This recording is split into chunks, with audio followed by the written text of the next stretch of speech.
ॐ शुक्लाम्बरधरं विष्णुं शशिवर्णं चतुर्भुजं प्रसन्नवदनं ध्यायेत् सर्वविघ्नोपशान्तये। या देवी स्तूयते नित्यं विबुधैर्वेदपारगैः सा मे वसतु जिह्वाग्रे ब्रह्मरूपा सरस्वती।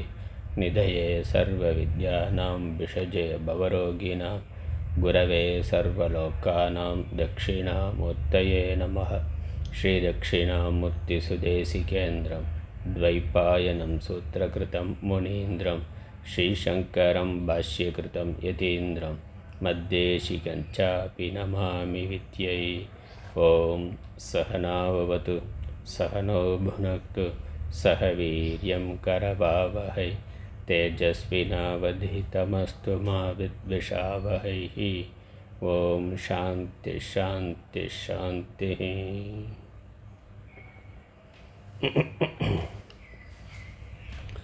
ஞானவாசிஷ்டம். இறைவணக்கம். யதஸ் சர்வாணி பூதானி பிரதிபாந்தி ஸ்திதானி ச யத்ரைவோபசமம் யாந்தி தஸ்மை சத்யாத்மனே நமः.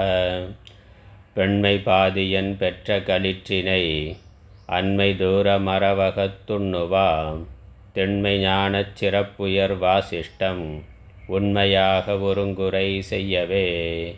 பொன்னுலகத்தினில் புவியில் அந்தரத்து என்னுடை உட்புறத்திலங்குகின்றது மண்ணு சிற்றோதியே வடிவம் யாவுமாய் துண்ணுவத பொருள் தொழுதிரஞ்சுவாம்.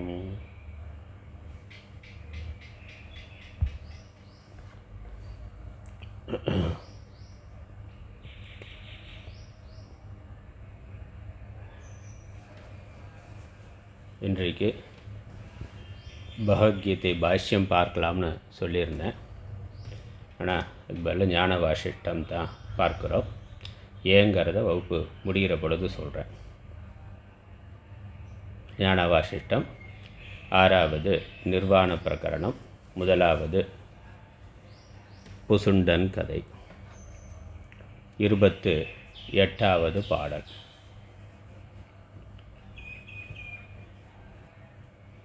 சகல சங்கற்ப பலனாய் சகல ஒளிக்கும் ஒளியாகி சகலமான கொள்கையும் தீர் தனிச்சிற்பரத்தை ஏத்துகிற்பாம்.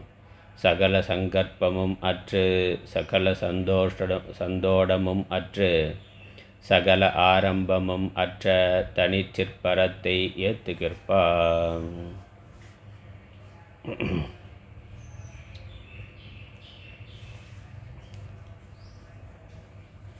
வசிஷ்ட முனிவர் ஸ்ரீராமருக்கு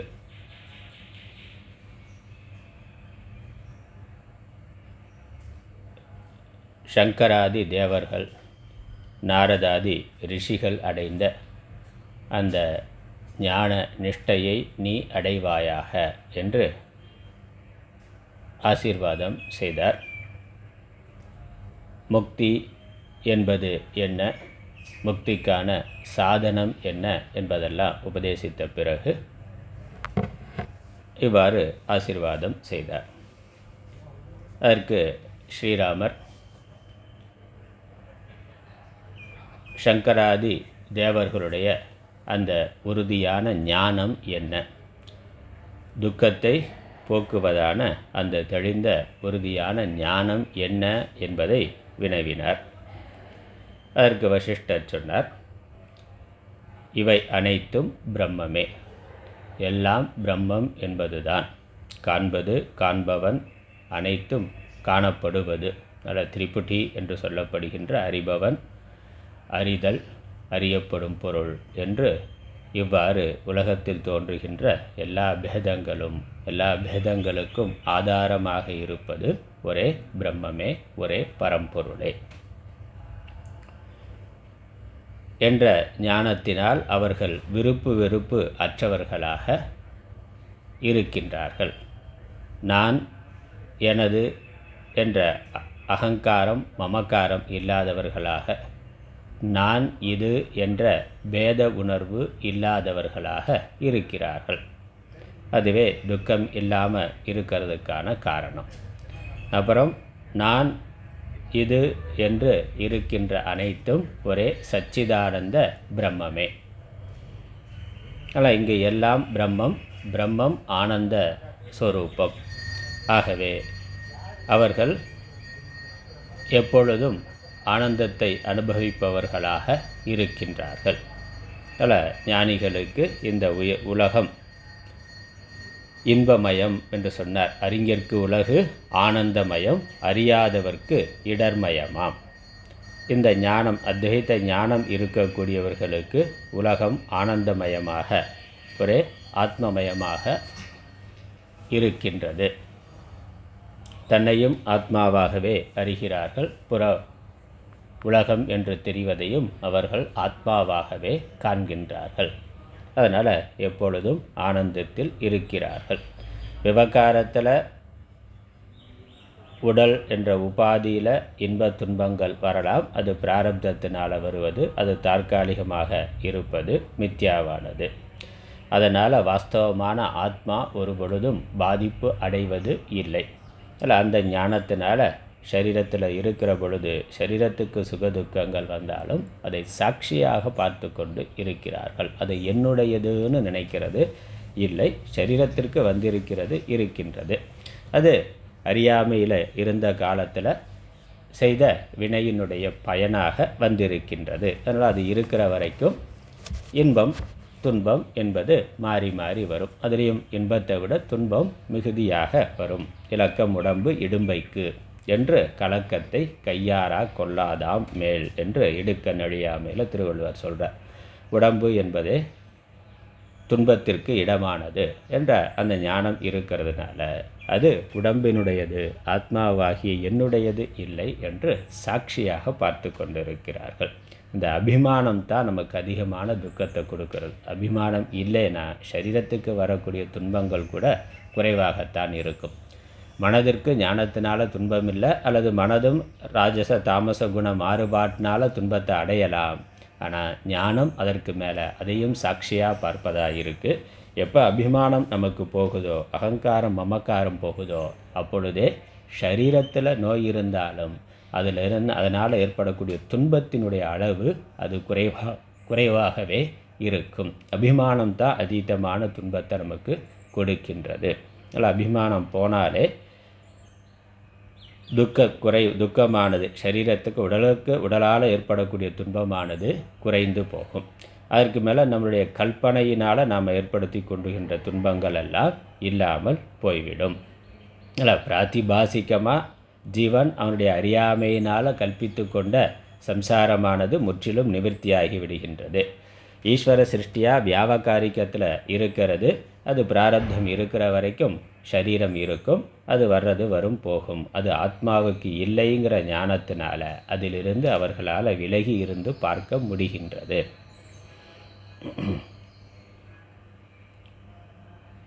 இதுதான் அவர்களுடைய ஞானம். அதனால் சகல சங்கற்ப பலனாய் சகல ஒளிக்கு மொழியாய் சகலமான கொள்கையும் தீர் தனி சிற்பரத்தை ஏற்றுகிற்பாம். அவர்கள் எப்பொழுதும் கேவல பிரம்ம ஞானத்திலேயே இருக்கிறார்கள்.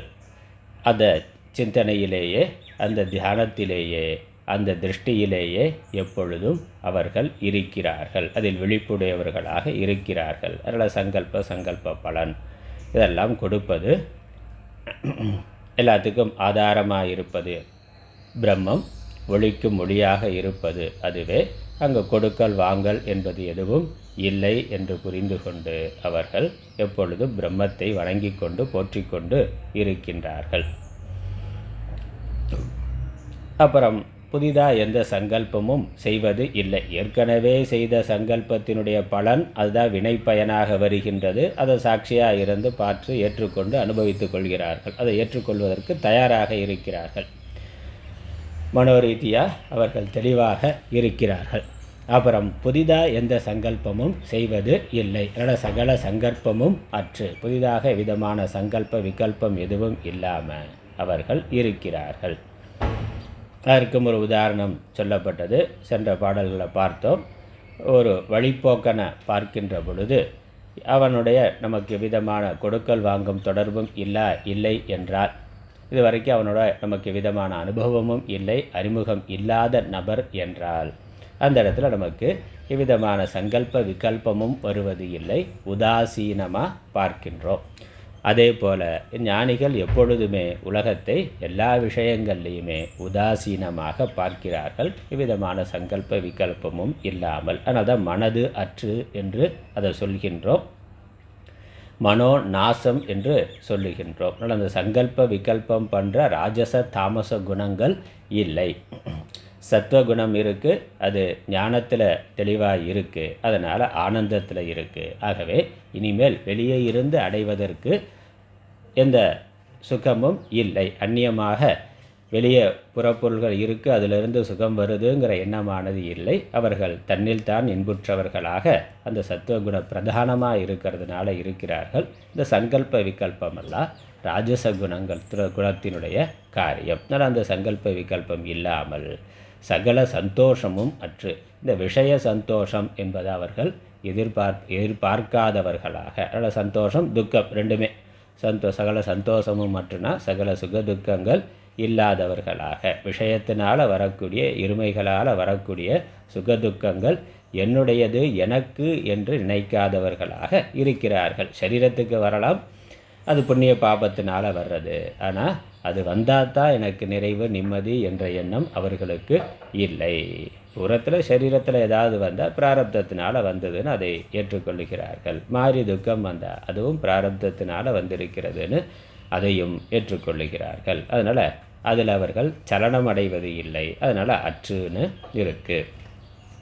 அதில் சுகதுக்கே சமயக்கிருத்வா லாபாலாபோ ஜெயா ஜெயோ, இப்படி அவர்கள் எல்லாவற்றிலும் சமமான மனநிலை சமத்துவமுடையவர்களாக இருக்கிறார்கள். அதில் சந்தோஷமும் துக்கமும் அற்று, சகல ஆரம்பமும் அற்று, எவ்விதமான கர்மாவும் இல்லாதவர்களாக. ஆரம்பங்கிறத கர்மான்னு எடுத்துக்கொள்ளலாம், அல்லது விக்ஷேபம், சகல விக்ஷேபங்கள்.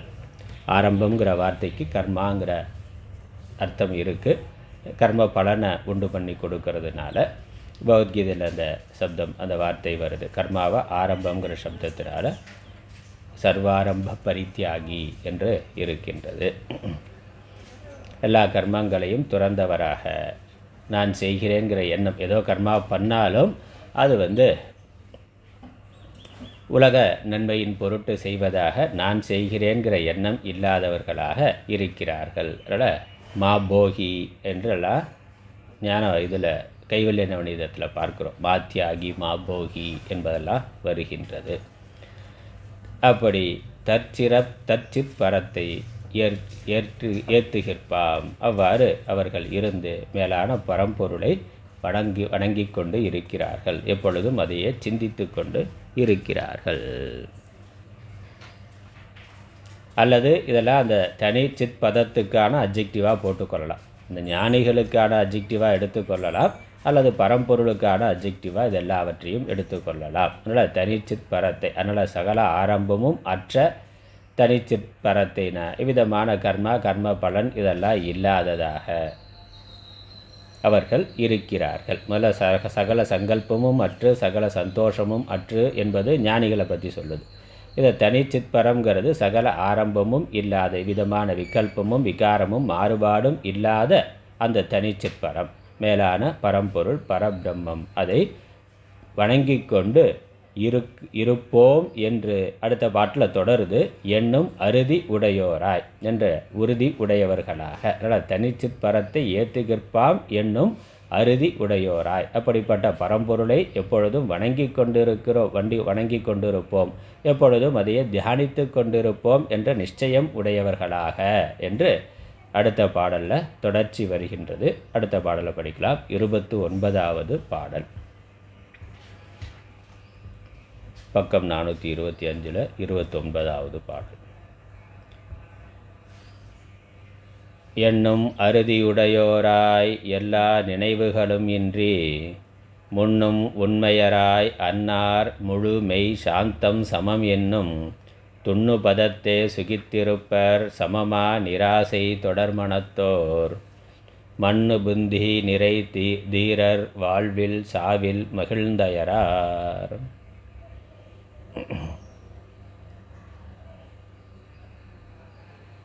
ஞானவாசிஷ்டம் பகவத்கீதையில் என்னும் அறுதி உடையோராய் என்ற அறுதி உடையவர்களாக. அறுதினாக்க உறுதி நிச்சயம் என்ற அர்த்தம்.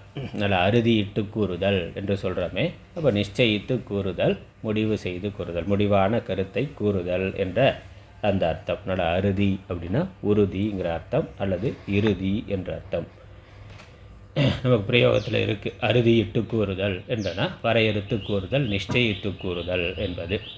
அதில் என்னும் அறுதி உடையவர்களாக, என்றும் நிச்சயம் உடையவர்களாக.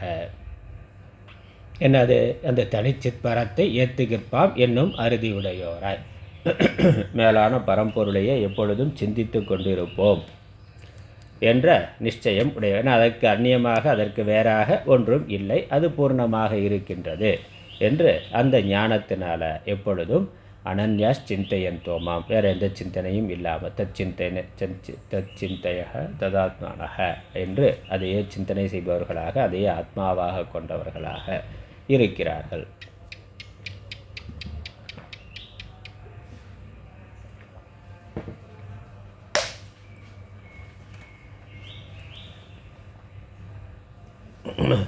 எல்லா நினைவுகளும் இன்றி, விஷய நினைவுகள், விஷய வாசனைகள் எதுவும் இல்லாமல், வேறு துவைத்த நினைவுகள், துவைத்த சிந்தனை எதுவும் இல்லாதவர்களாக, சம்சாரத்தை உண்டு பண்ணுகின்ற அசுப வாசனைகள் இல்லாதவர்களாக, அதனுடைய தூண்டுதல் இல்லாதவர்களாக, முன்னும் உண்மையராய் அன்னார் முழு மெய் சாந்தம் சமம் என்னும் துண்ணு பதத்தை சுகித்து இருப்பர்.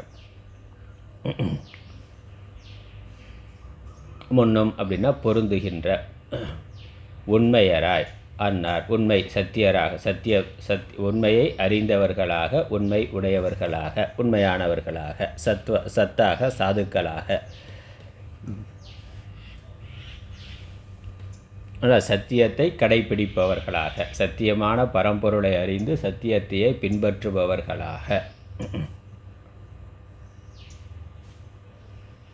அன்னார், அப்படிப்பட்ட அந்த மேலோர்கள் முழு மெய் சாந்தம் சமம் என்னும் துண்ணு பதத்தை சுகித்திருப்பர்.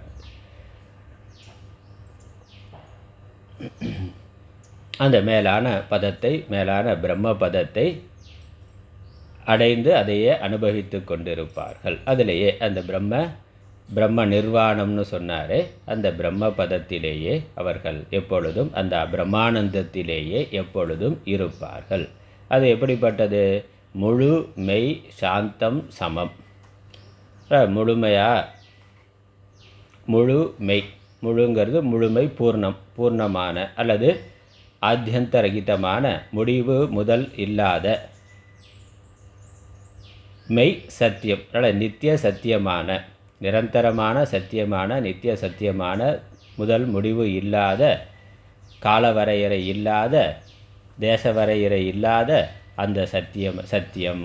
அதுக்கப்புறம் சாந்தம், சாந்தஸ்வரூபம், அதெல்லாம் பிரம்ம லட்சணம். அதனால் வியாபகாரிக சத்தியம் மாதிரி இல்லாமல் பாரமார்த்திக சத்தியமாக, ஆத்தியந்தரகிதமாக இருக்கக்கூடிய சத்தியம், எப்பொழுதும் இருக்கின்ற சத்தியம், பூர்ணமான சத்தியஸ்வரூபம். அப்புறம் சாந்தம், சாந்த ஸ்வரூபம்.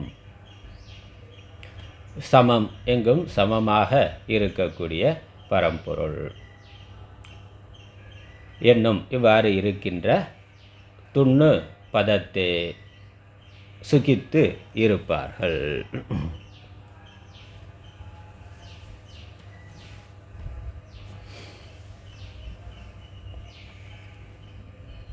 சுகமாக அதையே அனுபவித்து கொண்டு இருப்பார்கள். அந்த பிரம்மானந்தத்திலேயே இருப்பார்கள். சமமாகிய, அடுத்தது சமமா நிராசை தொடர் மனத்தோர். நிராசை தொடர்ந்து இருக்கின்ற, பரிபூர்ண வைராக்கியம் அல்லது பர வைராக்கியம் இருக்கின்ற மனத்தை உடையவர்கள். இந்த உலகம் நாமரூபத்தில் பற்று கொள்ளாமல், நாமரூபத்தில் அதை சத்தியம் என்று நினைக்காமல் அதன் மேலே நிராசை உடையவர்களாக, நிராசைனா ஆசையில்ல அற்ற தன்மை, அதான் விராகம், வைராக்கியம் உடையவர்களாக.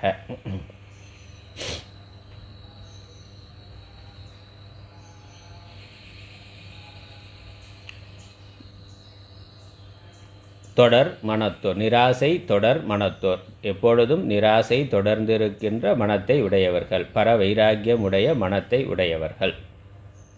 மண்ணு புந்தி நிறை தீரர், நிச்சயமான ஞானத்தை கொண்டிருக்கக்கூடிய அந்த தீரர்கள், நிறைந்திருக்கின்ற ஞானத்தை, அறிவை, விவேகத்தை உடைய அந்த தீரர்கள். நல்ல ஞானிகளுக்கு தீரர் அப்படின்னு ஒரு பேர். புத்தியினால் இந்திரியங்களை வசப்படுத்தியவர்கள், அவர்களுக்கு தீரர்னு பேர். நல்ல வீர தீர சூர பராக்கிரமசாலிங்கிற வார்த்தையெல்லாம் இருக்குது. இப்போ வீரர்னா சரீரத்தில் வீர பலம் உடையவர்கள், தீரர்னா புத்தி பலம் உடையவர்கள், மனதையும் புலன்களையும் அறிவினால் கட்டுப்படுத்தியவர்களுக்கு தீரர்கள்னு பேர். அப்படிப்பட்ட விவேகமுடையவர்களாக, தன்னை வென்றவர்களாக இருக்கக்கூடிய அந்த ஞானிகள் வாழ்வில் சாவில் மகிழ்ந்து அயரார். வாழ்விலோ மரணத்திலோ மகிழ்ச்சியோ துக்கத்தையோ அடைய மாட்டார். வாழ்வில் மகிழார், சாவில் அயரார். அயரர்னா வாட்டத்தை கொள்ளுதல். வாழ்வில் மகிழ்ந்து அயராருங்கிற பொழுது வாழ்வில் மகிழ்ந்து, நல்ல பிராரப்தம் நல்லா இருந்து நல்ல உணவு முதலானவை கிடைக்குது, இல்லை பாராட்டு புகழ் வருது, புண்ணியத்தினால் என்ன கிடைக்கிறோமோ அதெல்லாம் வர்ற பொழுது சாமான்யமாக மகிழ்ச்சி. சாதாரண மக்கள், ஞானம் இல்லாதவர்கள், அதையே மேலாக நினைக்கிறவர்கள், அது வந்தவுடனே மகிழ்ச்சி அடைகிறார்கள். மகிழ்ச்சி கொண்டாட்டங்கிறது இருக்குது. அப்படி இந்த சரீரத்தோடு இருக்கின்ற வரைக்கும் இந்த மனித வாழ்வில் கிடைக்கக்கூடிய புண்ணியத்தினால் கிடைக்கக்கூடிய மகிழ்ச்சியை பெரிதாக கருத மாட்டார்கள். என யாவா நத்த உதபானே என்று பகவத்கீதையில் உதாரணம் பார்த்தோமே. பரிபூர்ணமான பெரிய நீர்நிலையை சொந்தமாக உடையவர்கள் சிறிய நீர்நிலையில் அதற்கு முக்கியத்துவம் கொடுக்க மாட்டார்கள். அதனால் அவர்களுக்கு ஒரு பெரிய நிறைவு வரப்போவது இல்லை, அதை எதிர்பார்த்து இருப்பது இல்லை. அந்த மாதிரி ஆத்மானந்தம், பரிபூர்ண ஆனந்தம், பிரம்மானந்தம், பேரின்பம் இருக்கின்ற பொழுது இந்த விஷயானந்தம்ங்கிறது அவர்களுக்கு ஒரு பெரியது அல்ல. இதெல்லாம் ஒரு சாயை, ஒரு நிழல் தான். விஷயானந்தம் எல்லாமே பிரதிபிம்ப ஆனந்தம் தான். அவர்களுக்கு பிம்ப ஆனந்தமே, சொரூப ஆனந்தமே பூர்ணமாக இருக்கிற பொழுது இந்த பிரதிபிம்ப ஆனந்தத்துக்கு அவர்கள் மயங்குவது இல்லை, அதை பெரிதாக நினைப்பது இல்லை. அதனால் வாழ்வில் மகிழ்ந்து புண்ணியத்தினால் வரக்கூடிய சுகங்களில் போகங்களில் மகிழ்ச்சி அடைவது இல்லை. அதே மாதிரி தோல்வி, சாவு, மரணம் இவைகளெல்லாம் அவர்கள் அயர்ந்து போவது இல்லை. யாரோ நெருக்கமானவர்கள் இறந்து போனால் அதற்குறித்து அவர்கள் வருந்துவது இல்லை. தன்னுடைய சாவை குறித்தே வருந்துவது இல்லை. ஏன்னா சாகிறது, மரணம் அடைகிறது உடலுக்குத்தான், ஆத்மாவிற்கு இல்லை. ஆத்மா மரணம் இல்லாதது. சாவு மரணம் என்பது சரீரத்துக்குத்தான். அது என்றாவது ஒரு நாள் அழியக்கூடியது தான். அது நான் இல்லை, அது நாம் இல்லை என்று தெளிந்த ஞானம் இருக்கிறதுனால பிறருடைய மரணத்தை குறித்தோ தன்னுடைய மரணத்தை குறித்தோ வருத்தத்தை, கலக்கத்தை அடைவது இல்லை. அதனால் சோர்ந்து போவது இல்லை, வாட்டத்தை அடைவது இல்லை, துக்கத்தை அடைவது இல்லை. அதனால் உலக இருமைகள், இந்த இன்பத் துன்பங்கள், புண்ணிய பாபத்தினால் வரக்கூடிய இருமைகளால் அவர்கள் பாதிப்பு அடைவது இல்லை. அதான் ஞான நிலை, அதான் முக்தி நிலை. இந்த இருமைகளிலிருந்து விடுபட்டிருக்கின்ற நிலை. இருமை சுக இருமை உலக இருமைகளால் வரக்கூடிய சுகதுக்கம். உலகமே இருமை மயமாக இருக்குது. பிறப்பு, இறப்பு, அதற்கு நடுவில் வெற்றி, தோல்வி, குளிர், வெப்பம், புகழ், இகழ், இப்படி எண்ணற்ற விஷயங்கள், போக விஷயங்கள் இருக்குது. நேர் எதிர்முனை கொண்டதாக இருக்குது. அவைகள் வருகின்ற பொழுது சுகமோ துக்கமோ வருகின்றது. அதை அவர்கள் அடைவது இல்லை. அதனால் இருமை விஷயங்களால் வருகின்ற சுக துக்கங்கிற இருமையை அவர்கள் அடைவது இல்லை. சமமான மனநிலை உடையவர்களாக, பரிபூர்ண நிறைவுடையவர்களாக, பரிபூர்ண ஆனந்தம் உடையவர்களாக அவர்கள் இருக்கின்றார்கள். அதான் ஜீவன் முக்தி நிலை. அதனால் முக்திங்கிறதே இந்த இருமையினால் பாதிக்கப்படாத மனநிலையை அடைதல் என்பது தான் முக்தி. சுகதுக்கத்திலிருந்து விடுபடுவது தான் முக்தி. அதில் இன்னும் சுகங்கிறத விட துக்கத்திலிருந்து விடுபடுவது தான் முக்தி. துக்க சம்யோக வியோகம் யோக உச்சியத்தேன்னு பகவத்கீதையில் சொல்கிறார். துக்கத்தினுடைய சம்யோகம், துக்க சேர்க்கையிலிருந்து விடுபடுதல் என்பது தான் முக்தி. அதில் முக்திங்கிறது விடுதலைனா எதிலிருந்து விடுதலை என்று கேட்டால் இந்த சரீரத்திலிருந்து விடுதலைன்னா அது இயற்கையாக மரணத்தில் நடக்குது, அப்புறம் இன்னொரு சரீரம் வருது, அது அப்புறம். ஆனால் இந்த சரீரத்தில் இருக்கின்ற பொழுதே அதனால் வருகின்ற துக்கத்திலிருந்து விடுதலை, அந்த தெளிந்த ஞானம் இருக்கிற பொழுது அடுத்த சரீரமே வராமல் போகின்ற நிலை. அதனால் சரீரங்களிலிருந்து விடுதலை, அது விதேக முக்தி. ஜீவன் முக்தி இது ஒரு சரீரத்தில் பிராரப்தத்தினால பிராரப்தம் இருக்கிற வரைக்கும் இந்த ஏற்கனவே எடுத்த சரீரம் இருக்குது, அதிலிருந்து விடுதலை, அதிலிருந்து வரக்கூடிய துக்கங்களிலிருந்து விடுதலை, அந்த துக்கம் தன்னை தாக்காமல் இருத்தல் என்பதுதான் விடுதலை. அதனால் மண்ணு புத்தி நிறை தீரர், அதனால் புத்தியினால் நிறைவடைந்திருக்கக்கூடிய அது இருந்தால் தான் அது வரும், இல்லைன்னா இந்த நிலை வராது. அதனால் இந்த சமத்துவங்கிறது சுகதுக்கத்தினால் பாதிப்படையாத மனநிலை எதனால் வரும்? தெளிந்த ஆத்ம ஜானத்தினால தான் வரும். அதனால் புத்தி நிறை தீரர்னு முன்னாடி போட்டார். அதை புத்தியினால் ஞானத்தினால அத்வைத ஞானத்தினால ஆத்ம ஜானத்தினால பிரம்ம ஜானத்தினால நிறைவை அடைந்திருக்கின்ற தீரர்கள்.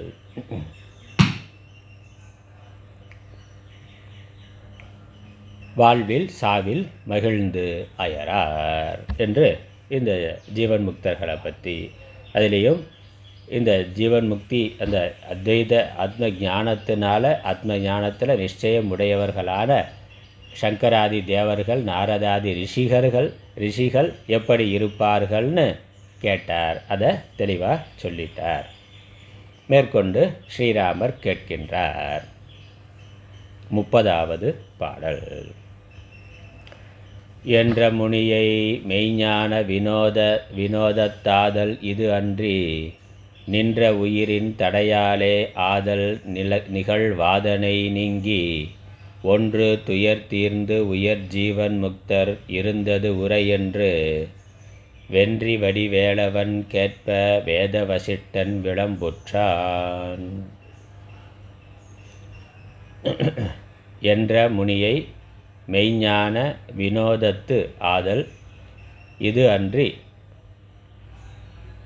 நின்ற உயிரின் தடையாலே ஆதல் நிகழ்வாதனை நீங்கி ஒன்று துயர் தீர்ந்து உயர்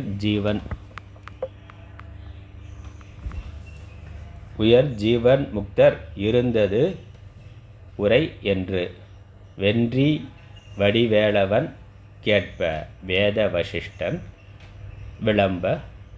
விளம்புற்றான், விளம்புதலை செய்தான், கூறுதலை செய்தான். என்னோட வடிவேலன் கேட்க, வென்றி வடிவேலன் ஸ்ரீராமரை சொல்கிறார். நல்லா வடிவேலவன் வென்றிங்கிறது வெற்றி எப்பொழுதும் வெற்றியை அடைகின்ற அந்த வீரத்தை உடைய வடிவுங்கிறது அழகுன்னு அர்த்தம், அழகிய ஸ்ரீராமர். கேட்ப ஸ்ரீராமர் கேட்ப வேத வசிஷ்டன் வேதத்தினுடைய தாத்பரியங்களை அறிந்திருக்கின்ற அந்த வசிஷ்ட முனிவர் கூறலுற்றார். என்ன கேட்டார்? என்ற முனியை, இவ்வாறு சங்கராதி தேவர்கள் எந்த ஞானத்தினால துக்கம் இல்லாமல் இருக்கிறார்கள், அவர்களுடைய நிச்சயம் என்ன என்ற கேள்விக்கு வசிஷ்ட முனிவர் கூறிய பதிலை கேட்டு, இவ்வாறு பதில் கூறிய முனியினுடைய வாக்கியத்தை கேட்டு, மெய்ஞான வினோதத்தாதல் இன்றி வினோதத்து ஆதல், மெய்ஞான வினோதம்னா மகிமைன்னு அர்த்தம், மெய்ஞானத்தினுடைய மகிமையினால் ஜீவன் முக்தர் ஆதல். அத்வைத ஞானம் ஆத்ம ஞானம் மெய்ப்பொருளை பற்றிய அந்த ஞானத்தினால, அந்த ஞான மகிமையினால் ஞான விசேஷத்தினால் ஜீவன் முக்தராக ஆதல். இது உத்தம அதிகாரிக்கு ஞான அபியாசம் தொடர்ந்து ஸ்ரவண மனன நிதித்தியாசனத்தை பண்ணுறதுனாலேயே அவர் ஜீவன் முக்தராக ஆகிவிடுகின்றார். அந்த கேவல ஞானம் போதுமானது. இது அன்றி, அப்படி இல்லாமல் அந்த ஞானம் இருந்தாலும் மனது அடங்காதவர்கள், இது அன்றி நின்ற உயிரின் தடையாலே, தடையாளாவது என்று எடுத்துக்கொள்ளணும். தடையாளாவது நின்ற உயிர்ங்கிறது பிராணாயாம பயிற்சியினாலே நிறைய சென்ற அத்தியாயங்களில் பார்த்துருக்கிறோம். உபசம பிரகரணத்தில் அதெல்லாம் சொல்லியிருக்கிறார். இந்த மனது வாசனைகளை போக்குவதற்கு பிராணாயாமங்கிறது ஒரு கருவியாக சாதனையாக இருக்கின்றது. அதனால் அப்படி வாசனைகளை ஞானத்தினாலேயே நீக்கிவிட முடியும். அப்படி உத்தம அதிகாரிக்கு அது போதுமானது. ஆனால் மந்த மத்தியம அதிகாரிக்கு அதில் கொஞ்சம் சிரமம் இருந்தாக்கா அப்பொழுது அவர்கள் பிராணாயாமம் முதலான பயிற்சிகளை கட்டயோகத்தை செய்யலாம். அதனால் அப்படி யோக சாதனையினாலும் அதனால்தான் இந்த மாதிரி 2 விதமான மனிதர்கள் இருக்கிறார்கள்ங்கிறதுனால தான் வேதம் 2 விதமான மனிதர்களுக்கு 2 விதமான சாதனைகளை சொல்லியிருக்கு. அதான் பகவத்கீதையில் பார்க்குறோம். ஞானிகளுக்கு சாங்கியர்களுக்கு ஞானத்தையும் யோகிகளுக்கு யோகத்தையும். அதனால் ஞான யோகம்ங்கிறது 2 விதமான பக்குவம் உடையவர்களுக்கு. நல்ல உத்தம அதிகாரிக்கு ஞானம் போதுமானது. மந்த மத்தியம அதிகாரிக்கு ஞானத்தோட யோகமும் தேவை. யோகம் ஞானம் இல்லாத யோகமும் பயன்படாது. அதனால் ஞானத்தோடு கொஞ்சம் கூடுதலாக யோக பயிற்சியும் தேவை. அதனால் பிராணாயாமம் முதலானவை. நின்ற உயிரின் தடையாளேயாவது ஆதல். என்னது? ஜீவன் முக்தனாக ஆதல். என்ன ஆதல்? அதை சொல்றார். நிகழ்வாதனை நீங்கி ஒன்று துயர் தீர்ந்து உயர் ஜீவன் முக்தர் இருந்தது. இந்த வாசனைகள் சம்சாரத்தை உண்டு பண்ணுகின்ற வாசனைகள் நீங்கி, எல்லா விதமான அசுப வாசனைகளும் நீங்கி, ஒன்று துயர் தீர்ந்து உயர் ஜீவன் முக்தர், எல்லா விதமான துன்பங்களும் நீங்கி.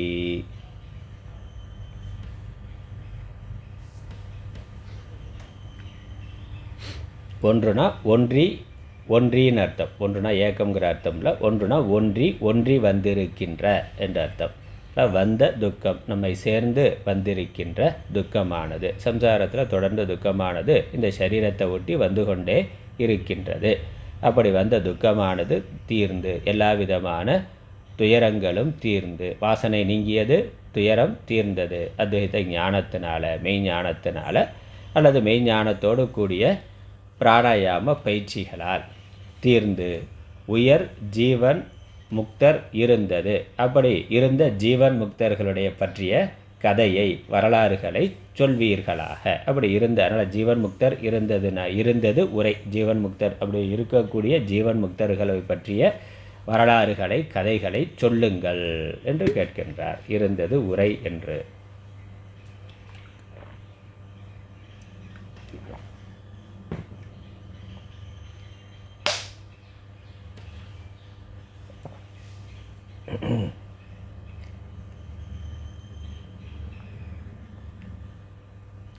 ஜீவன் முக்தருடைய வரலாறுகளை சொல்லுங்கள்.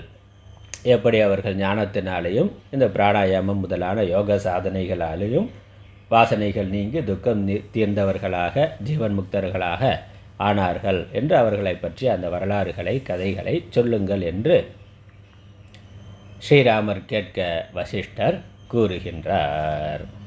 அடுத்த பாடல் 31.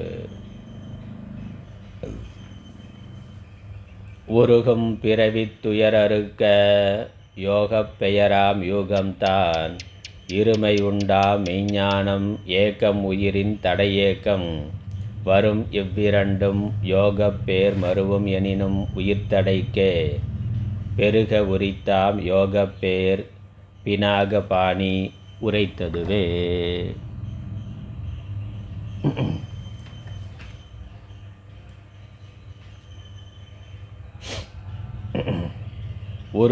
உருகும் பிறவி துயர் அறுக்க யோக பெயராம் யூகம்தான் இருமை உண்டாம் மெய் ஞானம் ஏக்கம் உயிரின் தடை ஏக்கம் வரும் இவ்விரண்டும் யோகப் பேர் மருவும் எனினும் உயிர்த்தடைக்கே பெருக உரித்தாம் யோகப் பேர் பினாக பாணி உரைத்ததுவாம்.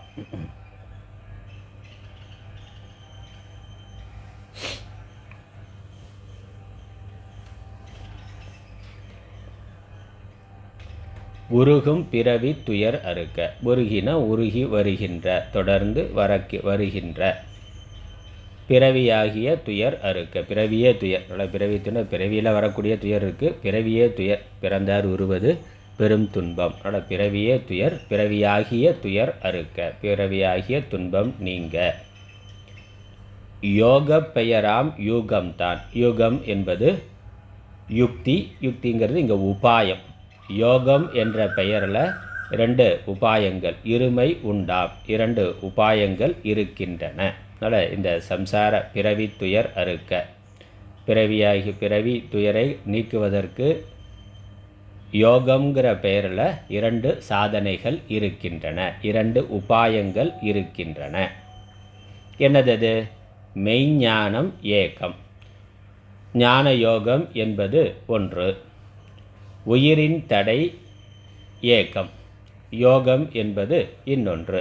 அதில் ஞான யோகம் கர்மயோகம்னு சொல்கிறோம். ஆனால் அந்த யோகம்ங்கிற வார்த்தை அடுத்தவர்கள் சொல்கிறார், வரும் இவ்விரண்டும் யோக பேர் மருவும் எனினும். இந்த 2க்குமே, அதாவது பிராணாயாமம் முதலான மற்ற ஆன்மீக சாதனைகள், அதுக்கு யோகம்ங்கிற பெயர் இருக்குது. ஞான யோகத்துக்கு யோகம்ங்கிற பெயர். பொதுவான 2 சாதனைகள் தான். பக்குவம் அடைந்தவர்களுக்கு ஞான யோகம், பக்குவம் அடையாதவர்களுக்கு பக்குவம் அடைவதற்காக கர்மயோகம் முதலான யோகங்கள். அதனால் கர்ம யோகம்னு சொல்கிற பொழுது கர்மயோகம், பக்தி யோகம் அல்லது உபாசனா யோகம், ஜப யோகம், தியான யோகம், வேறு என்னெல்லாம் யோகம்னு போட்டு சொல்கிறோமோ, ஞான யோகம் தவிர மற்ற எல்லா ஆன்மீக சாதனைகளும் ஒரே பொது பெயரால் யோகம் என்று சொல்லப்படுகின்றன. ஞான யோகமும் யோகம்தான், மற்ற எல்லா சாதனைகளும் சேர்த்து யோகம்ங்கிற வார்த்தையில் சொல்லப்படுது. அதனால் 2 யோகம் சொல்லப்பட்டது. மெய்ஞானம் ஏகம், மெய்ஞானம் என்பது ஒன்று, அது ஞான யோகம்னு சொல்கிறோம். அப்புறம் உயிரின் தடை ஏகம், பிராணாயாமம் முதலான அந்த அஷ்டாங்க யோக சாதனைகள் அல்லது ராஜயோக சாதனைகள் அல்லது கட்டயோக சாதனைகள், அது ஒன்று. வரும் இவ்விரண்டும் யோக பேர் மருவும். இந்த 2க்குமே யோகம்ங்கிற பேரானது பொருந்தும் என்றாலும், ஞானத்துக்கும் ஞான யோகம் அல்லது சாங்கிய யோகம் என்ற அந்த யோகம்ங்கிற பெயர் ஞானத்துக்கும் பொருந்தும் என்றாலும், உயிர்த்தடைக்கே பெருக உரித்தாம் யோக பேர். இந்த பிராணாயாமம் முதலான யோக சாதனைகளுக்கு யோகம்ங்கிற பெயரானது இருக்கின்றது. யார் சொன்னது? பினாக பாணி உரைத்தது. பினாக பாணிங்கிறது சிவபெருமான். பினாகத்தை கையில் வச்சிருக்கிறவர் அல்ல பினாக பாணி. சிவபெருமான் ஆதி குருவாக இருக்கிற பொழுது உபதேசம் பண்ணி சொல்லி இருக்கிறார். இந்த சாதனைகள், பிறவி துயர் அறுப்பதற்கான சாதனைகள் உபாயம் 2. ஒன்று ஞானம்ங்கிறதும் ஞான யோகம். அப்புறம் மற்ற எல்லா யோக பிராணாயாமம் முதலான எல்லா யோக சாதனைகள், அது சேர்த்து ஒன்று. ஆனால் இந்த யோகம்ங்கிற பெயர் ஞான யோகத்தை விட்டுட்டு மற்ற எல்லா யோகங்களுக்கும் உரித்தாக ஆகிவிட்டது. உண்மையிலேயே ஞான யோகத்துக்கும் யோகம்ங்கிறதான் பேர். ஏன்னா யோகம்ங்கிற வார்த்தைக்கு இணைதல், சேர்தல் என்ற அர்த்தம். அப்போ இறைவனோடு இந்த சம்சாரம், இந்த உடம்புங்கிற உபாதியிலிருந்து விடுபட்டு ஜீவாத்மா பரமாத்மாவாக இருத்தல் என்று அந்த இணைதல், சேர்தல் என்ற அர்த்தத்தில் யோகம்ங்கிற வார்த்தை இருக்குது. அப்போ எல்லா விதமான ஆன்மீக சாதனைகளுக்கும் யோகம்ங்கிறது பொருந்தும். அதனால் ஞான யோகம்ங்கிறது பொருத்தமானது. அதனால் பகவத்கீதையில் 18 அத்தியாயத்துக்கு யோகம்ங்கிற பேர் இருக்குது. அர்ஜுன விஷாத யோகம்னா அர்ஜுனுடைய சோகம் கூட ஒரு யோகமாக இருக்குது. ஏன்னா அதில் அவனுடைய வைராக்கியமானது காட்டப்படுகின்றது. அதனால் வைராக்கியம்ங்கிறது ஒரு யோகம் தான். அதனால் எல்லா ஆன்மீக சாதனைகளுக்கும் யோகம்ங்கிறது பொது பெயராக ஆகிவிட்டது. அதனால் ஞானத்தை தவிர மற்ற எல்லாத்தையும் யோகம்ங்கிற வார்த்தையில் சொல்கிறோம். ஆனால் ஞானத்துக்கும் யோகம்ங்கிற வார்த்தை பொருந்தும். அதனால தான் இங்கே சொல்கிறேன். ஏன்னா இது பழக்கத்தில் இருக்கிறது, ஆதி காலத்தில் இருந்தே இது இப்படித்தான் இருக்குது. அதனால் பகவத்கீதையிலே பகவான் சாங்கியம் யோகம், சாங்கியர்களுக்கு ஞானத்தையும் யோகிகளுக்கு யோகத்தையும் சொல்லுகிறேன்னா. அப்போ நம்ம விவகாரத்தில் என்ன சொல்கிறோம்? ஞானத்தையும் ஞான யோகம்னு சொல்லுகின்றோம். அப்போ யோகின்னு தனியாக சொல்கிற பொழுது ஞானத்தை விட்டுட்டு மற்ற எல்லா சாதனைகளையும் யோகின்னு சொல்லப்படுது. அதனால் தெளிவாக இருக்குது, பாட்டு தெளிவாக இருக்குது. நம்ம வழக்கத்தில் இது அதனால் பினாக பாடி ஆதிகுரு தட்சிணாமூர்த்தி சிவபெருமானே சொன்னது. அதனால் ஆதி காலத்தில் இருந்து இது இப்படித்தான் பயன்படுத்தப்பட்டு வருகின்றது. யோகம்ங்கிறது எல்லா யோக சாதனைகளுக்கும் ஞான யோகத்தையும் சேர்த்து எல்லாத்துக்கும் பொது பெயராக இருந்தாலும் உபாயம் ரெண்டே ரெண்டு உபாயம்தான். ஒன்று ஞானம்ங்கிற உபாயம் அல்லது யோகம்ங்கிற உபாயம்.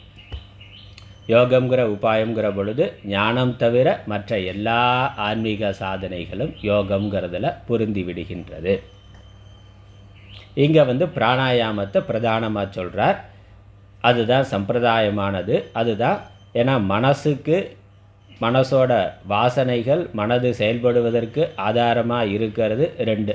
ஒன்று வாசனை, இன்னொன்று பிராணன். இதெல்லாம் சென்ற அத்தியாயத்தில் விரிவாக பார்த்தோம். அதனால் மனசை நிறுத்தணும்னாக்கா ஒன்று வாசனைகளை நிறுத்தணும், ஞானத்தினால வாசனைகளை போக்கணும், அல்லது பிராணாயாமத்தினால மனச்சலனத்தை குறைக்கணும். அதனால் பிராணாயாமம் அதை கொண்ட அஷ்டாங்க யோகம் என்பது தான் இங்கே பிரதானமாக சொல்லப்படுது. அதனால் இவ்விரண்டு யோக பேர் மருவும் எனினும் ஞானம் யோகம் ரெண்டுமே, அதாவது ஞானம் பிராணாயாமம் அப்படி எடுத்துக்கொள்ளணும். மெய்ஞானம் பிராணாயாமம் ரெண்டுக்கும் யோகம்ங்கிற பெயர் பொதுவாக இருந்தாலும் இந்த பிராணாயாமத்துக்கு யோகம்ங்கிற பெயரானது நிலை பெற்று விட்டது. உயிர் தடைக்கே பெருக உரித்தாம் யோக பெயர். பெரும்பாலும் பிராணாயாமம் முதலான இந்த பயிற்சிகளுக்கு, பிசிக்கலாக செய்யக்கூடிய பயிற்சிகளுக்கு யோகம்ங்கிற பெயரானது அமைந்து விட்டது. யார் சொன்னதுன்னா பினாகபாணி சிவபெருமானே அப்படி சொல்லி இருக்கிறார். அதனால் ஈஸ்வர கீதை முதலானவைகள்லாம் எல்லாம் இருக்குது. ஈஸ்வரனே நேராக எப்படி நம்ம பகவத்கீதை மகாவிஷ்ணு சொன்னது, ஆனால் புராணங்களில் ஈஸ்வர கீதை என்று இருக்குது. ஈஸ்வரனே அந்த மகாவிஷ்ணுவுக்கு யார் சொன்னார்னா, அதனால் சிவபுராணங்களில் பார்க்கிற பொழுது மகாவிஷ்ணு பகவத்கீதையாக அர்ஜுனனுக்கு உபதேசம் பண்ணார். மகாவிஷ்ணுவுக்கு யார் சொன்னார்னா ஈஸ்வரன் சொன்னார்னா. அதனால் ஈஸ்வர கீதைன்னு அது தனியாக அப்படி இருக்குது. மற்ற ரிஷிகளுக்கு சொல்கிற பொழுது மகாவிஷ்ணுவும் பக்கத்தில் உட்காந்து கேட்டார்னு ஈஸ்வர கீதை வருது. அதனால் பினாகபாணி சிவபெருமானே அப்படி சொல்லி இருக்கின்றார். அடுத்த பாடல். எதுக்காக ஏன் ரெண்டாக சொல்லணும், ஒன்றாவே சொல்லலாமே என்று கேட்டார். 32வது பாடல். யோகம் ஒருவர்க்கு அரிதாகும், ஒருவர்க்கு உண்மை அறிவரிதாம். ஆக இவற்றின் மெய்ஞானம் அறைந்தேன் யோக அடைவு இனிக்கேள். நாக அமுதம் நிகரும் ஒரு சரிதை உரைக்கேன் நான் ஒரு கால். மேக ஊர்தி அவயத்தே விண்ணோர் முனிவர் உடனிருந்தேன். யோகம் ஒருவர்க்கு அரிதாகும், ஒருவர்க்கு உண்மை அறிவு அரிதாம். ஆக இவற்றின் மெய் ஞானம் அறைந்தேன். யோக அடைவு.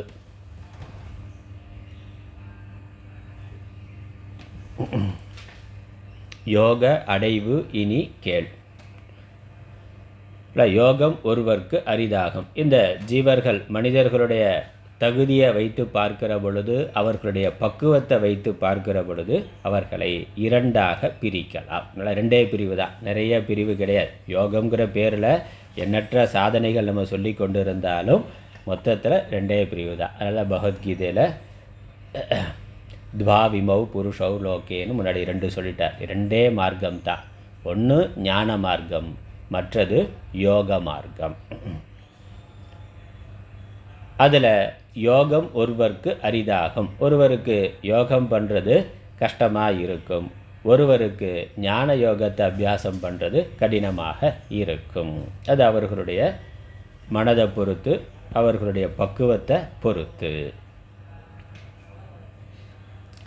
யோகம் ஒருவருக்கு அரிதாகும்னா ஞானம் எளிதாக இருக்கும். வேதாந்த சாஸ்திரத்தை படிக்கிறது, மனப்பாடம் பண்ணுறது, தொடர்ந்து உட்காந்து சிரவணம் பண்ணுறது, அதை ஆராய்ச்சி பண்ணுறது, சிந்தனை பண்ணுறது என்பது சிலருக்கு, அந்த புத்தி பலம் நல்லா இருக்கக்கூடியவர்களுக்கு அதில் ஈடுபாடு வரும். அது ரொம்ப ஈஸியானதாக இருக்கும், அவர்களுக்கு ரொம்ப எளிதாக இருக்கும். தொடர்ந்து வேதாந்த சாஸ்திரங்களை இடைவிடாமல் கேட்டுக்கொண்டு இருக்கிறது, அதையே ஆராய்ச்சி பண்ணி கொண்டு இருக்கிறது, சிந்தனை பண்ணி கொண்டு இருக்கிறது, தியானம் பண்ணி கொண்டு இருக்கிறது, அதுதான் அவர்களுக்கு ரொம்ப எளிதாக இருக்கும். அவர்களால் அதில் முழு ஈடுபாட்டோடு நல்லா செய்ய முடியும். மற்ற ஜபம் பண்ணுறதை விட, தியானம் பண்ணுறதை விட, யோகாசனம் பண்ணுறதை விட, பிராணாயாமம் பண்ணுறதை விட அவர்களுடைய மனது இந்த வேதாந்த சாஸ்திர சிரவணம் பண்ணுறது, அதை விசாரம் பண்ணுறதுலேயே ரொம்ப ஈஸியாக பொருந்தி போகும். அதனால் அவங்களுக்கு பிராணாயாமம், ஜபம், தியானம், யோகம் எல்லாமே சாஸ்திரம்தான். வேத அத்தியனம் பண்ணுறதே தான் அதுவே எல்லா விதமான யோக சாதனையாகவும் அவர்களுக்கு இருக்கும். அது அந்த உபாதியினுடைய தன்மை தர்மம், அந்த புத்தி சக்தி அல்ல அவர்களுடைய சித்த சுத்தி அப்படி இருக்குது. அதனால் அவர்களுக்கு யோகம் பண்ணுறது கடினமானதாக இருக்கும். உட்காந்து சும்மா உட்காந்துருனாக்கா அதுக்கு நான் 4 பாட்டு மனப்பாடம் பண்ணுவேன், 4 ஸ்லோகம் மனப்பாடம் பண்ணுவேன், அல்லது ஏதாவது ஒரு சாஸ்திரத்தை ஒரு கிளாஸை கேட்குறது ஈஸியாக இருக்கும். உட்காந்து பிராணாயாமம் மணிக்கணக்காக பண்ணுறது, இல்லை சூரிய நமஸ்காரம் மணிக்கணக்காக பண்ணுறது, யோகாசனம் மணிக்கணக்காக பண்ணுறது, இல்லை ஜபம் 1000 பண்ணுறது அப்படிங்கிறதெல்லாம் அவர்களுக்கு கஷ்டமான ஒன்றாக இருக்கும். அதனால் யோகம் அவர்களுக்கு அரிதானது, அதிலெல்லாம் ஈடுபாடு வராது. இன்னொரு பிரிவுக்கு என்னது, ஒருவருக்கு உண்மை அறிவு அரிதா. இந்த வேதாந்த சாஸ்திரம் ஒரு தடவை கேட்டால், தத்துவபோதத்தில் கேட்டால் அதே தானே பிரம்மசூத்திரம் வரைக்கும் சொல்ல போகிறீங்க, அதை ஏன் திரும்ப திரும்ப கேட்டுக்கொண்டு இருக்கணும்னு தோணும். ஆனால் அவர்களுக்கு அதில் ஆர்வம் இருக்குது, கேட்கிறார்கள். ஒரு தடவை விஷயம் புரிஞ்சு போச்சுன்னா அவ்வளவு தானே, அதை ஏன் திரும்ப திரும்ப திரும்ப போட்டு மண்டையை உடச்சிட்டு இருக்கணும்? பலவிதமான யுக்திகள், சாஸ்திரங்கள், நியாயம், அது இதெல்லாம் சொல்லி அதெல்லாம் கேட்கணும். தத்துவமசி அவ்வளோதானே, அகம் பிரம்மாஸ்மி புரிஞ்சு போச்சு, நான் பேசாமல் உட்காந்து தியானம் பண்ணிகிட்டு இருக்கேன்னா அப்படி இருக்கிறான். அப்படி ஒரு குரூப்பு அப்படி இருக்க முடியும்னா, அப்போ அவர்களுக்கு இந்த சாஸ்திரத்தை திரும்ப திரும்ப படிக்கிறது, அதுக்காக சம்ஸ்கிருதம் படிக்கிறது, மற்ற வியாக்கரண நூல்கள்லாம் படிக்கிறது, அல்லது தர்க்க சாஸ்திரம் படிக்கிறது, மற்ற எல்லா தர்ஷனங்களும் படிக்கிறது அப்படிங்கிறத விட உட்காந்து மணிக்கணக்காக அவர்களால் ஜபம் பண்ண முடியும், அல்லது தியானம் பண்ண முடியும், இல்லை பிராணாயாமத்தை பண்ண முடியும், வேறு சாதனைகள் எல்லாம் அவர்களால் நல்லா பண்ண முடியும். அதில் உடம்பும் மனசும் அவர்களுக்கு எளிதாக பொருந்தி போகும்.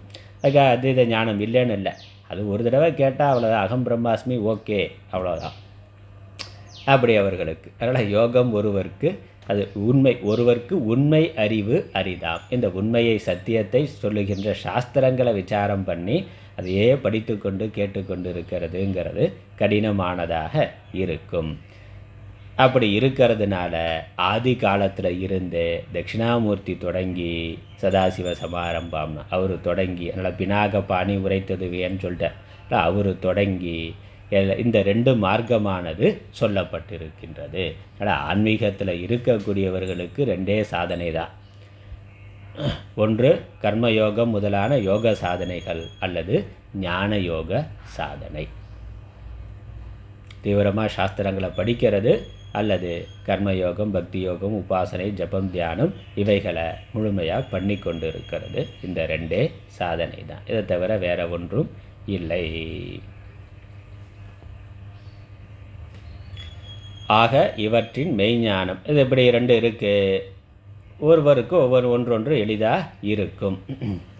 இதுதான் பகவத்கீதையிலே நம்ம அந்த டிஸ்கஷனில் பார்த்தோம். 2வது அத்தியாயத்தில் சொன்னார். 3வது அத்தியாயம் 4வது அத்தியாயம்லாம் இதைத்தான் திரும்ப திரும்ப பகவான் சொல்ல போகிறார். அதனால் அங்கே இதெல்லாம் தான் ஆதாரம். பகவான் அதை விரிவாகவே அங்கே சொல்லுகின்றார். சாங்கியர்களுக்கு ஞானமும் யோகிகளுக்கு யோகத்தையும் சொல்லுகின்றேன். அதனால் 2 மார்க்கம். நல்லா முக்தி அடைய 300 வழிகள்லாம் இல்லை, 2 வழி தான். அது 2 வழிகளுக்கு கூட கிடையாது, ஒரே வழி தான். ஞானம்தான் மோட்சத்தை தரத்தக்கது நேரடியாக.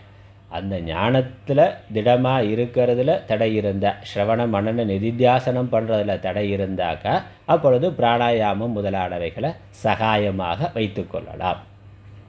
அவைகள் ஞானத்துக்கு சப்போர்ட்டாக இருக்கும். அதாவது ஞானத்துக்கு சப்போர்ட்டாக இருக்குங்கிறத விட ஞானம் மோட்சம் தரும். அந்த ஞானத்தை கிரகித்து கொள்வதற்கு, மனதை பக்குவப்படுத்துவதற்கு அவைகள் சாதனங்களாக இருக்கின்றன. ஸ்கூலில் பாடம் நடத்துகிறார், அதே சிலபஸ், அதே ஆசிரியர் தான். காலையிலேருந்து சாயந்தரம் வரைக்கும் 8 மணி நேரம் பாடம் நடத்துகிறார். அதுவே நல்லா படிக்கக்கூடிய மாணவனுக்கு போதுமானதாக இருக்குது. இல்லைனாக்கா என்னது, அப்புறம் சாயந்தரம் தனியாக டியூஷன் போகிறதுன்னா அதே பாடம் தான், அதே வாத்தியார்கிட்ட தனியாக ஒரு டியூஷன் போகிறார். அங்கே போய் எத்தனை மணி நேரம் படிக்கிறான்? 2 மணி நேரம் படிக்கிறான். 8 மணி நேரம் படித்து புரியாதது, அப்புறமா கூடுதலாக 2 மணி நேரம் அவன் படிக்கிறான். அப்போ அந்த 2 மணி நேரத்தில் வேறு ஒன்றும் புதிய பாடமோ வேறு எதுவும் கிடையாது, அதே தான். ஆனால் அபியாசம் தேவை இருக்குது. முதல்ல உத்தம அதிகாரிக்கு நல்ல மாணவனுக்கு ஃபஸ்ட்டு பெஞ்சில் இருக்கக்கூடிய மாணவனுக்கு அது ஒரு தடவை 2 தடவை கேட்டாலே போதுமானதாக இருக்குது. அதை புரிந்து கொள்ளவும் அதை மனப்பாடம் பண்ணுறதுக்கும் அவனுக்கு சக்தி இருக்குங்கிற பொழுது அதுவே போதுமானது. டியூஷனுக்கு போகணுங்கிற கட்டாயம் இல்லை, அவசியம் இல்லை. அந்த புத்தி சக்தி இல்லாதவர்களுக்கு பல முறை அதை அபியாசம் பண்ண வேண்டியது இருக்குது. உடம்பையும் மனசையும் தனியாக ஒரு கேர் எடுத்து பார்க்க வேண்டி இருக்குது. ஸ்கூலில் பாடம் நடத்துகிற போது 50 மாணவர்கள் இருக்காங்க, 60-70 மாணவர்கள் இருக்கிறாங்க. அதனால் ஒவ்வொரு மாணவனையும் தனியாக கவனிக்க முடியாத ஆசிரியருக்கு. ஆனால் டியூஷனுங்கிற பொழுது குறைவான 10 பேர் அப்படின்னாக்கா ஒவ்வொரு மாணவனையும் அவனுக்கு எது புரியுது புரியலை அப்படிங்கிறத தனித்தனியாக கேட்டு அதுக்கேற்ற மாதிரி பயிற்சி கொடுத்து அவனை தயார்படுத்துகின்றார். இப்போ பாடத்தில் மாற்றம் கிடையாது, அதே பாடம்தான். ஆனால் இவனுடைய மனசனுடைய பக்குவம் குறைவாக இருக்கிறதுனால அந்த பக்குவப்படுத்துறதுக்கான கூடுதலான பயிற்சிகள் கொடுக்கப்படுகின்றன. பல முறை அதை திரும்ப திரும்ப எழுத வைக்கிறது அல்லது திரும்ப திரும்ப பாராயணம் பண்ண வைக்கிறது அப்படின்னு சொல்லி பயிற்சி கொடுக்கப்படுது. அதனால் இந்த யோக சாதனை ஞான சாதனைன்னு தனித்தனியாக 2 சொல்லி இருந்தாலும் ரெண்டுமே ஒரே பாதை தான். ஞானம்தான் நேரடியாக மோட்சத்தை தரத்தக்கது. அந்த ஞானத்துக்கு தயார்படுத்துறதுக்கு யோகம் சகாயமாக இருக்கின்றது. அதான் பார்க்கணும். அதனால் ஞான கர்ம சமுச்சயம்ங்கிறது சமசமுச்சயம்ங்கிறது இல்லை, கிரம சமுச்சயம்னு அதனால தான் ஆச்சாரியார் தெளிவுபடுத்தினார். அதான் பகுதியில் பார்த்து கொண்டு இருக்கிறோம். ஞானம் மட்டுமே மோட்சத்திற்கு போதுமானதுன்னு சொன்னாலும் கர்மா வேண்டான்னு சொல்லலை. கர்மயோகம் தேவை, ஆனால் அது கிரமமாக முதல்ல கர்மயோகத்தை பண்ணி பக்குவமான பிறகு ஞான யோகம்னு கிரம சமுச்சயம் நம்ம வேதாந்தத்தில் அத்வைத சித்தாந்தத்தில் கிரம சமுச்சயங்கிறத ஏற்றுக்கொள்கிறோம். ஆனால் சமசமுச்சயங்கிறத தான் மறுக்கின்றோம். ரெண்டும் சேர்ந்து இருந்தால் மட்டுமே மோட்சத்தை தரும்னு சொன்னால் அதை ஏற்றுக்கொள்வதில்லை. ஞானம் மட்டுமே மோட்சத்தை தரும், ஆனால் அதற்கான பக்குவத்துக்கு தயார்படுத்தி கொள்வதற்கு யோகம் சகாயமாக இருக்கும். இதுவரைக்கும் இங்கே என்ன சொல்கிறார், இதுவரைக்கும் ஞானத்தை பற்றி சொல்லிட்டேன். அதனால் இந்த அத்தியாயத்தோட தொடக்கத்தில் இருந்து ஞான யோகத்தை பற்றி சொல்லியிருக்கிறார். அதனால் ஆக இவற்றின் மெய்ஞானம் அறைந்தேன். இந்த 2ல் மெய்ஞானத்தை பற்றிய விஷயத்தை ஞான யோக விஷயத்தை இதுவரைக்கும் கூறினேன். இனி யோக அடைவு இனி கேள். யோக அடைவு கேள். அதனால் யோக சாதனைகளை பற்றி இந்த பிராணாயாமம் முதலானவைகளை அதனால் முக்தி அடைந்தவர்கள், அதை பிரதானமாக பண்ணி அதனால் முக்தி அடைந்தவர்கள் என்று அந்த யோக விஷயங்களை இனி சொல்கின்றேன் கேட்பாயாக. அதுவும் சரித்திரத்தை ஜீவன் முக்தர்களை பற்றி சொல்லுங்கள்னு குறிப்பிட்டு கேட்டதுனால கதையை ஆரம்பிக்கின்றார். என்ன, இந்த அத்தியாயத்தோட கதை புசுண்டன் கதை என்பது தான். அந்த கதையை ஆரம்பிக்கின்றார். நாக அமுதம் நிகரும் ஒரு சரிதை. நாகன நாகலோகம்ங்கிறது தேவலோகம். தேவலோகத்தில் இருக்கக்கூடிய அந்த அமிர்தம், தேவர்கள் உண்ட அந்த அமிர்தத்திற்கு நிகரும்னா ஒப்பான ஒரு சரிதை, ஒரு அற்புதமான சரிதை, ஒரு அமிர்தமான சரிதை, ஒரு தெய்வீகமான சரிதை, ஒரு கதை. அமிர்தத்துக்கு ஒப்பான ஒரு கதை, தேவலோகத்தை அமிர்தத்துக்கு ஒப்பான ஒரு கதை. அதை கேட்டாலே அமிர்தம் பருகன மாதிரியான முக்தியை தரக்கூடிய ஒரு கதை, ஒரு சரிதை உரைப்பேன், சொல்லுகின்றேன், சொல்லப் போகின்றேன், கேட்பாயாக என்று அந்த கதையை ஆரம்பிக்கிறார். அந்த கதையை நான் எங்கே கேட்டேன்னா, அந்த கதையை அவர் கேட்டது தான். அது அவராக விடுற கதை இல்லை, அவராக அடிச்சு விடுற கதை இல்லை, உண்மையிலேயே நடந்த வரலாறு. அது அவருக்கு முன்னாடி இருந்த மகான்கள், பெரியோர்கள், நாரதாதி ரிஷிகள் சொன்ன கதை. அதனால் அவர் கேட்ட கதை. அந்த கதையை நான் உனக்கு சொல்லுகிறேன்னு முதல்ல தான் கேட்ட கதையை முதல்ல சொல்கிறார். அதனால் தான் கேட்ட கதையை சொல்ல போகிறதுக்கு முன்னாடி தான் எங்கே அந்த கதையை கேட்டேங்கிற கதையை சொல்கிறார். அதனால் நான் ஒரு கால் மேக ஊர்தி அவையத்தே. மேக ஊர்திங்கிறது மேகத்தை வாகனமாக கொண்டிருக்கக்கூடிய தேவலோகம். அந்த தேவசபை, அதனால் தேவேந்திர சபை, அவைங்கிறது சபை.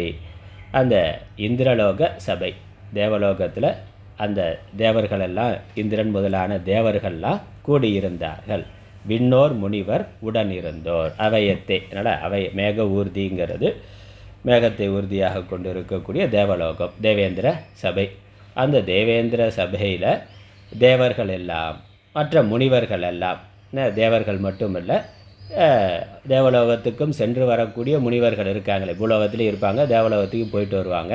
அந்த மாதிரி தேவர்கள் முனிவர்கள் எல்லாம் சேர்ந்து இருக்கக்கூடிய அந்த சபையில் நானும் ஒரு கால் இருந்தேன், உடன் இருந்தேன். முனிவர் உடன் நான் ஒரு கால் இருந்தேன். அங்கே என்ன நடந்தது சொல்கிறார். 33வது பாடல். நிரக்கும் நாரதாதிகளால் நெடுநாள் வாழ்வோர் கதை கேட்டேன், சிறக்கு மாமேருவின் வடக்கீழ் திக்கில் பதுமராக ஒளி, பிறக்கும் கோட்டின் கற்பகத்தின் தென்பால் பனையின் பெருங்கூட்டில் புறக்குன்று இருந்தது என இருந்தது புசுண்ட நாமத்து ஒரு காகம். நிரக்கும் நாரதாதிகளால், நாரதர் முதலானவர்களால் நெடுநாள் வாழ்வோர் கதை கேட்டேன். சிறக்குமா மேருவின் வட கீழ் திக்கில் பத்ம ராக ஒளி, பிறக்கும் கோட்டின் கற்பகத்தின் தென்பால் பனையில் பெருங்கூட்டில் புறக்குன்று இருந்தது என இருந்தது புசுண்ட நாமத்து ஒரு காகம். நிரக்கும் அப்படின்னாக்கா எங்கேயும் சஞ்சாரம் செய்து கொண்டிருக்கின்ற யார்? நாரதர். நாரதர் முதலான தேவ ரிஷிகள். நாரதர் இருக்கிறார், மற்ற இன்னும் நிறைய ரிஷிகள்லாம் இருக்கிறார்கள். அவர்கள் நெடுநாள் வாழ்வோர் கதை கேட்டேன். அவர்கள் சொல்ல, நாரதாதிகளால் கேட்டேன்னா நாரதாதிகள் சொல்ல, நாரதர் சில கதைகளை சொல்கிறார். அதான் நெடுநாள் வாழ்வோர்னா சிரஞ்சீவிகளாக நீண்ட காலம் ஞானத்தில் யோகத்தில் இருந்து சித்தர்களாக நீண்ட காலம் பூமியில் யோக சாதனையினால், யோக சிரஞ்சீவிகள்ங்கிறது தனி, அவர்களுடைய வரலாறு தனி. இங்கே நெடுநாள் வாழ்வோர்னா பிராணாயாமம் முதலான யோக சாதனைகளை செய்து நீண்ட காலம் பூமியில் வசித்த ஞானிகள், யோகிகள். அவர்களை பற்றிய கதைகளை நாரதர் முதலான பெரியோர்கள் சொல்ல நான் கேட்டேன். அதில் ஒரு கதை. யாரோட கதை? புசுண்டர் என்ற ரிஷி. அவர் காக்க ரூபமாக இருந்தார், அதனால் காக்க ரூபமாக, அதனால் காக்க புசுண்டர் அப்படின்னு நம்ம கேள்விப்பட்டிருப்போம். சித்தர்களில் காக்க புசுண்டர் ஒருத்தர். அந்த காக்க புசுண்டர் கதை தான் இந்த கதை. அதனால் புசுண்டர் கதைங்கிறது காக்க புசுண்டர் கதை. அவர் காக்க ரூபமாக நீண்ட காலம் இருந்த, ஒரே சரீரத்தில் இருந்து போர் அடிச்சிருக்கும் போல், அதனால் சரீரத்தை மாற்றி மாற்றி காக்கா ரூபமாக இருக்கிறார். அதனால் அந்த இமயமலையில் ஒரு கற்பக விருட்சத்தினுடைய ஒரு கிளையில் அவர் கூடு கட்டி இருந்தார் அப்படின்னு இந்த கதை தொடங்குது. நம்ம இந்த கதையை அடுத்த வகுப்பில் தொடருவோம். அதனால் இந்த புசுண்டர் கதை இங்கே தொடங்குது.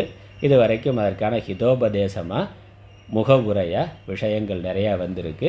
அதுவும் இது நிர்வாண பிரகரணம் அப்படிங்கிறதுனால நிர்வாணம்னா என்னன்னு முதல்ல சொல்லிட்டார். சத்தா சாமான்யமாக இருக்கிறது தான் ஜீவன் முக்தின்னு சொல்லி அதற்கான சாதனம் ஞானங்கிறதையும் சொல்லி அப்புறம் யோகம் என்பதும் இருக்குன்னு அந்த கதை தொடங்குகின்றது. நம்ம அடுத்த வகுப்பில் தொடர்வோம். ஓம் ஈஸ்வரோ குருராத்மேதி மூர்த்திபேத விபாகினே व्योमवत्याप्तदेहाय दक्षिणामूर्तये नमः. ओम पूर्णमदः पूर्णमिदं पूर्णात् पूर्णमुदच्यते पूर्णस्य पूर्णमादाय पूर्णमेवावशिष्यते. ओम शान्ति शान्ति शान्तिः. हरिः ओम.